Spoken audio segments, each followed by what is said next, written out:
Okay, so here's the few notes regarding the website that we are creating for metarealtygroup.com. So we are to follow this website for the draft. They also send all material that needs to be done. So for the banner, for the main banner, we should go with the photo that has Meta in the back. Not sure which one you would like to go with. Maybe this one, but no, there's no photo in the back. So maybe this one will be good for the main banner. Then we'll have the reviews. These can be created as well. Communities should be like this ones.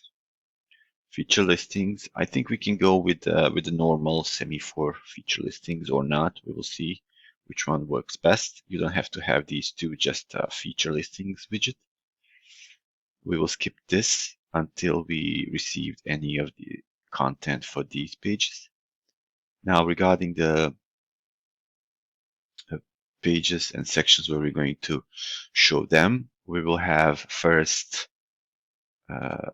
Mirai, which will be this photo with this circle and white background, and the bio is already here. Then we will have Mary Jo. Then we will have Stefan, and then April. So we will create all these sections for them just exactly like this. And then contact us with some nice background, not this house, something that will go with their branding, white teal and light teal. I think that this is a good update for you to complete the draft, and then we'll start from there. One more thing, where it says foundation, please have giving back instead of foundation. Okay, thanks.